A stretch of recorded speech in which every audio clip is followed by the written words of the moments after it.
At 6:47 a.m., April 12, 1945, Ohrdruf, Germany. A U.S. officer stood in front of a field full of bodies and refused to speak for 11 minutes. When General George S. Patton arrived, he didn't ask what happened. He asked one question: how many civilians can you bring here in 3 hours? If you leave now, you'll only hear a war story. But if you stay until the end, you'll understand why soldiers who followed that order later said they couldn't decide whether it was justice or something else entirely. The Jeep stopped 60 meters from the fence. Private Leonard Walsh didn't get out right away. He sat there, engine off, and looked at the place through the smeared windshield like his body knew something his mind hadn't accepted yet. It was quiet. That was the first wrong thing. A camp this size, hundreds of structures, watchtowers, fencing that stretched the length of 3 city blocks, should have had noise, wind moving through it at minimum.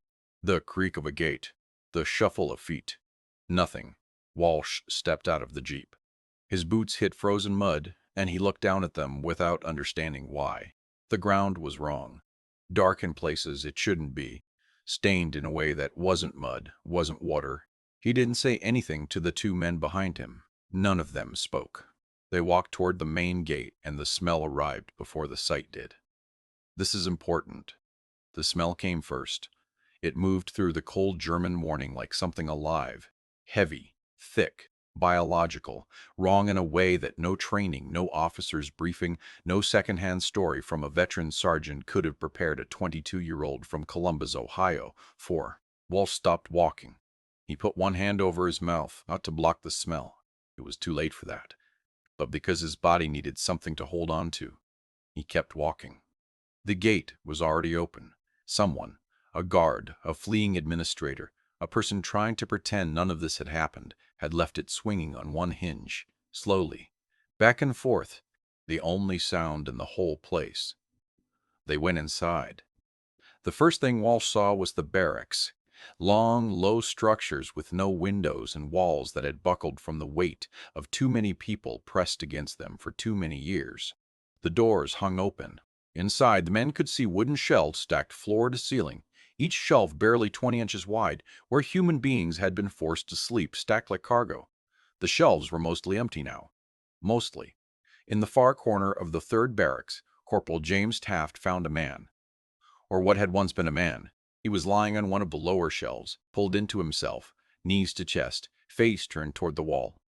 When Taft spoke to him, softly, in broken German, then in English, then just repeating, "Hey, hey, hey," like you'd talk to something small and frightened, the man didn't respond. Taft reached out and touched his shoulder. The man turned. And Taft stepped backward so fast, he hit the opposite shelf hard enough to rattle it top to bottom. The man was alive, his eyes were open and looking directly at Taft. But what Taft saw was not a face anyone would call recognizable. The skin had drawn itself back against the skull like it was trying to disappear. The eyes sat in hollows so deep they looked like shadows. The lips were cracked and colorless. The hands, the man had slowly reached one hand toward Taft, were bones wrapped in pale paper. Taft grabbed the hand. He held it. He started to cry without making any sound, which was somehow worse to watch than sobbing.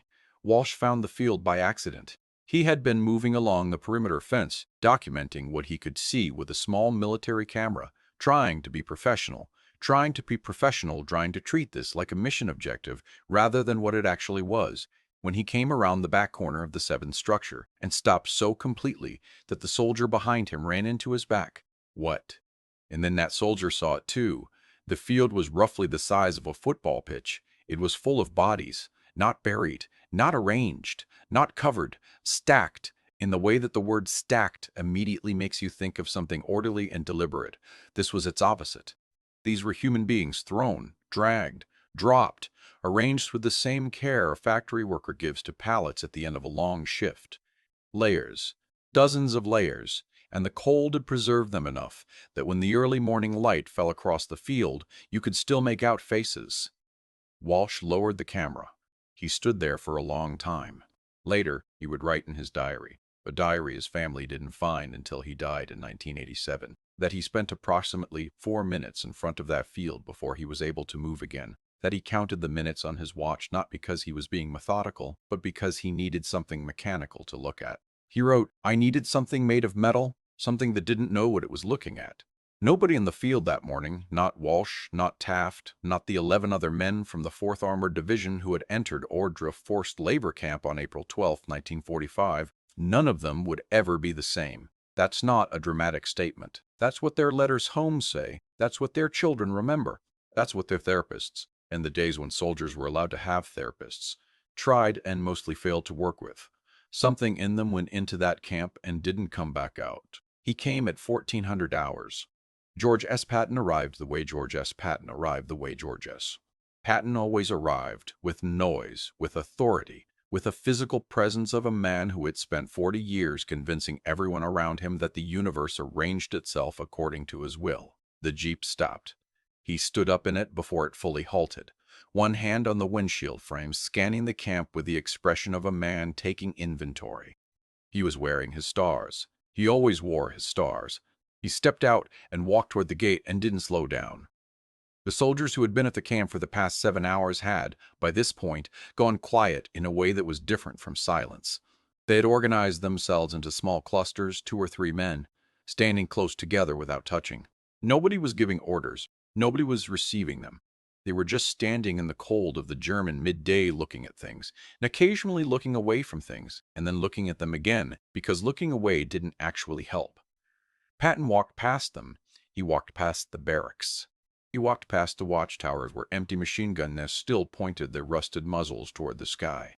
He walked toward the field behind Building 7. A young lieutenant, 23 years old, name of Carson, from Savannah, Georgia, fell in beside him out of some automatic sense of military protocol and said, "Sir, I should prepare you." Patton stopped walking. He turned and looked at the lieutenant with the full weight of his presence and said, very quietly, "Don't." Just that. Don't. The lieutenant fell back. Patton reached the field alone. Nobody recorded exactly how long he stood there. Accounts vary. Some say 5 minutes. Some say 20. One soldier, a staff sergeant named Holbrook, whose memoir was published in 1971, wrote that he watched Patton from a distance and that the general stood at the edge of that field long enough that Holbrook thought something had happened to him, that he'd gone rigid, locked up. But Patton hadn't locked up. He was taking it in. He was forcing himself to take it all in, which is a very different thing. There is a distinction between a man who cannot look away and a man who refuses to look away. One is trauma, the other is a decision. Patton was making a decision. What he saw in that field, the layers of bodies, the evidence of industrialized death that had been running at full capacity while the rest of the world was arguing about supply chains and air superiority. It was doing something to him that wasn't just grief and wasn't just fury, it was clarifying something. He turned around and walked back toward the main yard. His face, according to Holbrook, was like he'd made a decision about something he'd been thinking about for a long time. What nobody knew yet was what that decision was. Patton called his senior officers together in the camp's administrative building at 15:30 hours. The building smelled like burnt paper. Someone, probably in the final hours before the Americans arrived, had tried to destroy documents they hadn't finished. Partial records sat in half-burned piles on the floor, names still legible on some pages, numbers on others. Patton didn't look at them. He stood at the front of the room and waited for his officers to assemble. When they were all present, he spoke. He spoke for approximately 10 minutes. Only 3 people took notes. What follows is drawn from those notes, from subsequent reports, and from the testimonies of the men who were in that room. Patton did not raise his voice. This was, for those who knew him, more frightening than shouting. He said, "Every man, woman, and child in the surrounding area will be brought here." He said, "They will see this, all of it," he said, "and when they have seen it, they will bury it, with their hands. Everybody in that field will be buried by the citizens of this town and this region, and they will do it themselves, and they will do it by hand." The room was silent. One of the colonels, Colonel Harrison, a career officer who had served under Patton since North Africa, spoke carefully. "Sir, are we talking about civilians? German civilians?" Patton looked at him. "Yes, including everyone." Colonel Harrison said nothing more. Nobody did. Think about what was being ordered. Not a tactical maneuver, not the repositioning of troops, not a supply route adjustment or an artillery calculation. George S. Patton, one of the most powerful military figures on Earth in April of 1945, had just ordered his soldiers to go into the surrounding German towns, Ohrdruf, Gotha, the villages in between, and bring the civilian population to this camp, the place they had been, at best, willfully ignoring and, at worst, actively enabling for years. He was ordering them to look, and then he was ordering them to dig. The question nobody in that room was willing to ask out loud was the question that every one of them was willing to ask out loud, was the question that every one of them was already asking in private. Is this justice, or is this punishment? And if it's punishment, is that the same thing? Nobody answered. Nobody could. That night, in their tents outside the camp perimeter, the men talked. Or they didn't talk, which told you the same thing. Walsh wrote in his diary, "Taft asked me if I thought the general was right. I told him I didn't know. He said he didn't know either. We sat there for a while. I think we both knew that 'I don't know' was going to have to be enough." There were soldiers who had no conflict with the order at all. Corporal Edwin Marsh from Chicago, whose mother was Jewish, whose aunt and uncle had moved to Warsaw in 1938 and had not been heard from since, he had no conflict. When he heard what the general had ordered, he went quiet in a way that other men recognized as something different from doubt. He went quiet in the way of someone who had just been told the answer to a question they'd been asking for years. Then there were men, like Private First Class Thomas Dunbar from a small town in rural Kentucky, who had joined the army because there was no work and who had survived 3 years of combat by keeping a very small circle of things he allowed himself to think about. Dunbar did not have strong feelings about German civilians. He had strong feelings about going home, about his mother's cooking, about a girl named Ruth who had written him 7 letters in the past year. He said, to anyone who would listen, "We're not supposed to be doing this to civilians. That's what we were fighting against, isn't it?" Nobody answered him either. At 0700 hours, the soldiers were dispatched to the surrounding area. They went in groups of 4, armed with orders that were both simple and deeply uncomfortable to carry out. The instructions were, inform the civilian population that they were required to assemble at the camp gates at 1000 hours. Attendance was not optional. This was a military directive. What happened in the next 3 hours? In the kitchens and parlors and bedrooms of the towns around Ohrdruf is the part of this story that people don't talk about. Soldiers knocked on doors and found people having breakfast. People eating bread and drinking ersatz coffee and doing the things that people do in the morning when they're trying to pretend their world is manageable. Some of them had children. Some of them were elderly. All of them knew. That's what the soldiers saw when the doors opened. Not innocence, not genuine shock, not the face of someone encountering impossible information for the first time. They saw the face of people who had always known something was behind that fence, who had smelled what Walsh had smelled on his first morning, who had heard what soldiers hear at night when the wind comes from the wrong direction, and who had made the daily decision to fold that knowledge up and put it somewhere they didn't have to look at it. One soldier, Corporal Henry Stimms, wrote to his wife, "When I told the man he had to come to the camp, he looked at me and said, 'I don't know what's there.' And I stood on his doorstep, and I thought, you do know. You have always known. You just never had to say it out loud before." Stimms brought the man to the camp. By 1000 hours, approximately 1,200 German civilians had assembled at the gate of Ohrdruf. They came in their town clothes. Some of the women had hats. Some of the men had their Sunday coats. They came the way people come to things they don't want to attend, with their eyes already doing the work of not seeing, already practicing the 1,000 small acts of mental gymnastics that allow a person to witness something and not witness it simultaneously. Patton was at the gate. He stood there in the cold morning and he looked at each face as the crowd assembled. He didn't speak.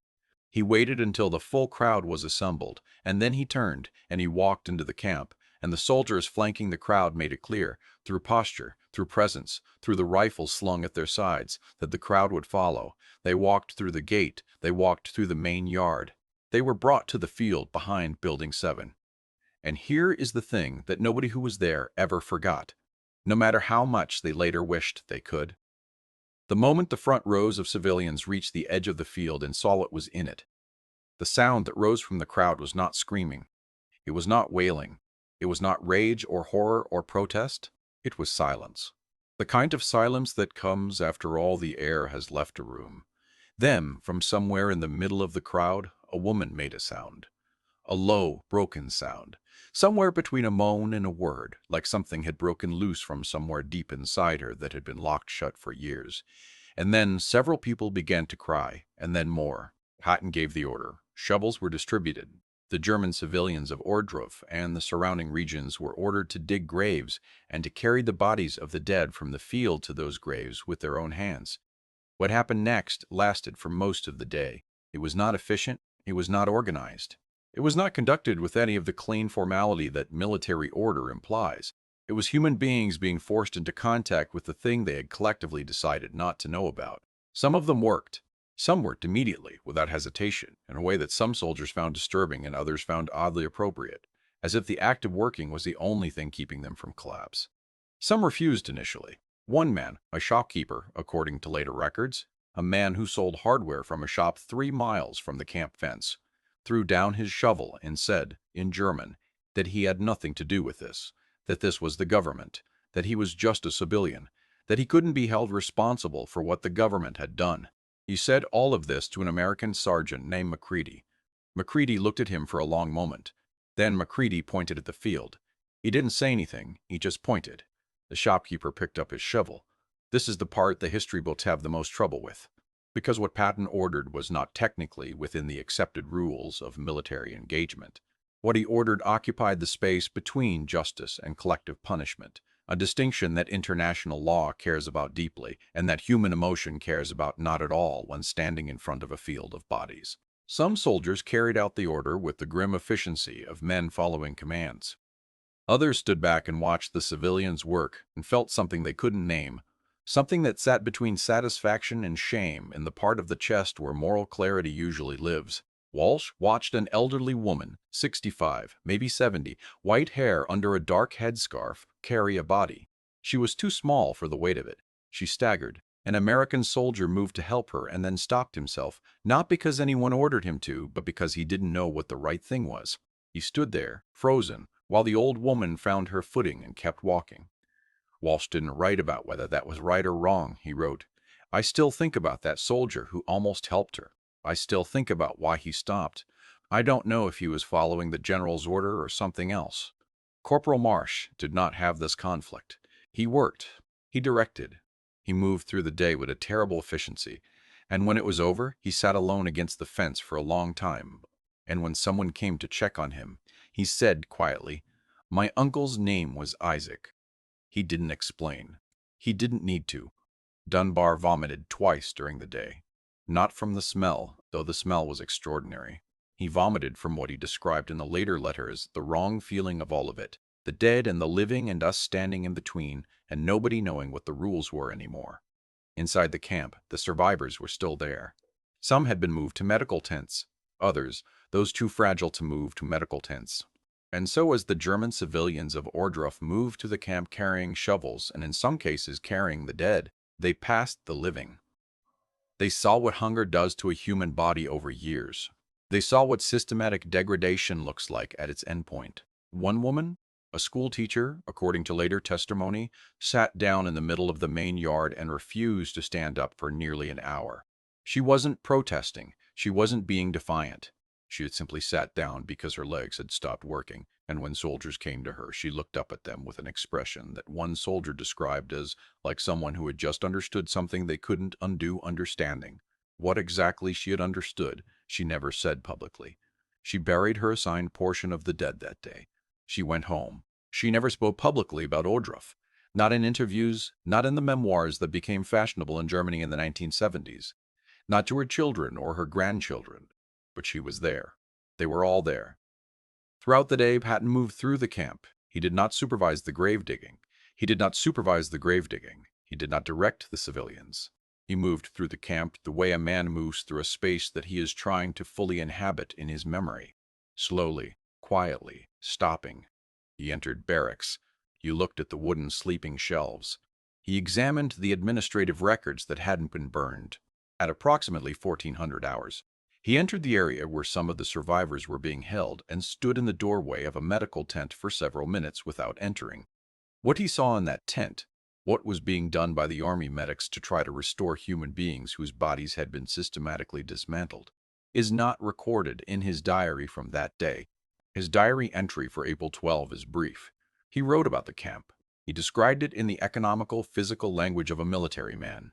He noted the size, the condition, the evidence, and then he wrote one line that has been quoted in every biography, in every documentary, and every classroom discussion about this event. I have seen many things in my life, but nothing has affected me as deeply as this. One line, from a man who had been under fire in 2 world wars, who had ordered thousands of men toward almost certain death, who had operated his entire career in the theater of human violence. One line. And then he closed the diary. On the night of April 13th, the mayor of Gotha, the nearest substantial town to Ohrdruf, was informed of what had happened at the camp. He had been informed of Patton's order. He had been told that the civilian population was required to participate in the witnessing and the burial. The next morning, April 14th, the mayor of Gotha and his wife were found dead in their home. They had taken their own lives, both of them, together. When American soldiers entered the residence, they found the couple in their living room, in chairs facing each other. There was no note. There was no explanation. Just two people who, faced with something they could no longer manage to not know, had chosen the only exit they could find. When Patton was informed, he said nothing. He was quiet for a long time. Then he moved on to the next thing that needed doing. Here is where history gets uncomfortable in ways that can't be resolved. The civilians of Ohrdruf were not, as a group, documented Nazi Party members. Some were, some weren't. Some had relatives who had worked in the camp's administration. Some had no connection to it at all beyond geography. What they shared was proximity. What they shared was the daily choice, made and remade for years, to live 3 miles from a fence and not ask what was on the other side. Is that a crime?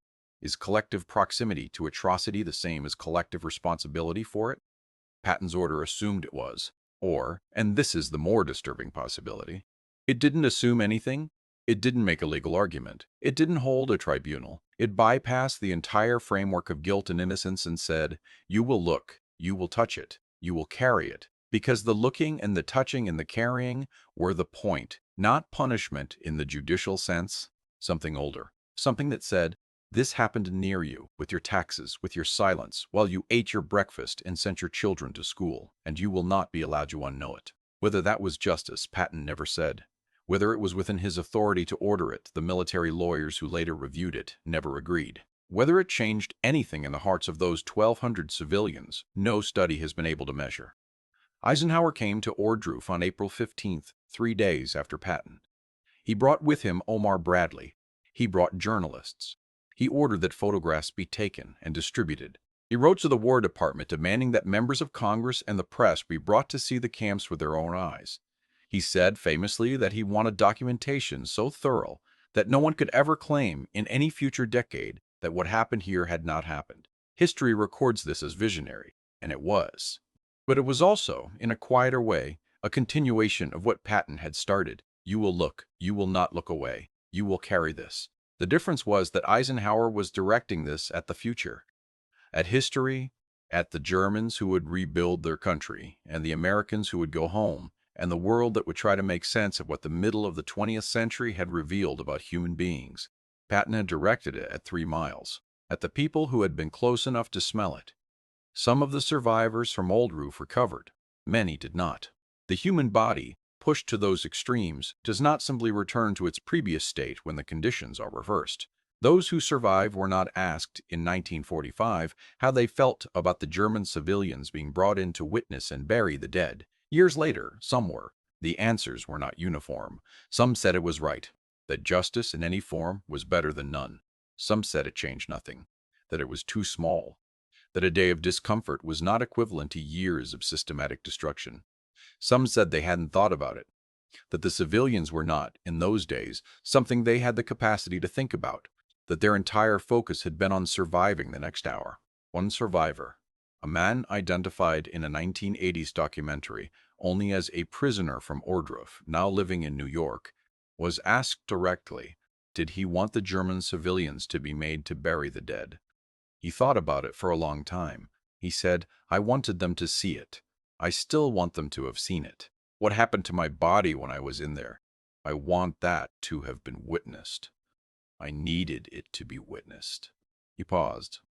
He said, whether they should have had to carry the bodies? I don't know. That's a different question. That's not my question to answer. He looked away from the camera. That one belongs to God. Walsh went home to Columbus in 1946. He worked at an insurance company for 31 years. He married. He had 2 daughters. He was, by all accounts, a decent man who mowed his lawn on Saturdays and coached Little League, and had a reputation for being unusually good at listening to people who were struggling. He never talked about Ordruff, not to his wife, not to his daughters, not to his friends. The diary wasn't found until after his death. His daughter, reading it for the first time at the kitchen table of the house she'd grown up in, called her sister, and they read it together over the phone. Her daughter later wrote in an essay. They read it in silence, passing pages back and forth until they reached the final entry about the camp. His daughter wrote, "My father watched an old woman carry a dead person across a field, and he never told anyone. I think he kept it secret not because he was ashamed of it, but because he didn't know how to explain it without it sounding like he thought he knew what was right, and he didn't know. He never knew." He was 22 years old, and no one had given him a way to understand what he saw. Here is the final uncomfortable truth. Patton's order, the forced witnessing, the forced burial, was not actually a secret. It was documented. It was reported. It was documented. It was reported. It was discussed in military dispatches. It was covered in some newspapers. And then it faded. Not because it was suppressed, not because of a conspiracy, but because the world in the years after 1945 was doing what it had always done, choosing what to carry forward and what to fold up and put away somewhere. It didn't have to look at. The big facts got carried forward. The Holocaust, the camps, the numbers, the trials at Nuremberg, the small human moments, the soldier who almost helped the old woman and then didn't, the shopkeeper who threw down his shovel, the mayor who went home and sat across from his wife in a chair and made a final decision, the young woman who sat down in the yard and couldn't stand back up. These were left behind, which is perhaps exactly what Patton feared. On the last page of his diary, written in 1985, 2 years before his death, Walsh wrote a single question. He didn't answer it. He just wrote it, the way you write something down when you've been carrying it for 40 years and you need to see it outside your own head. What is the difference between making someone understand and making someone suffer? He underlined it. It closed the book. And a question has been sitting there ever since, in the archive box where his daughter put the diary, in the documentation at Ohrdruf, which is now a memorial, in the reports that military historians occasionally excavate and re-examine and debate, in you now having heard it, because that's what the story does. It doesn't give you a verdict. It doesn't tell you Patton was right or Patton was wrong. It doesn't tell you the civilians deserved what happened or didn't deserve it. It doesn't resolve the distance between what happened in that field and what happened in those kitchen chairs where the mayor of Gotha and his wife chose silence over mourning. It just hands you the question and says, carry this, the way Walsh carried it, the way those soldiers carried it, the way the civilians of Ohrdruf, wherever they went afterward, whatever breakfasts they ate, whatever stories they told their grandchildren, carried it. Because maybe that's all justice ever actually is, not a verdict, not a sentence, just the permanent, unignorable weight of knowing, the question of whether you're strong enough to keep carrying it, or whether you'll look for the nearest exit, the way some people always do,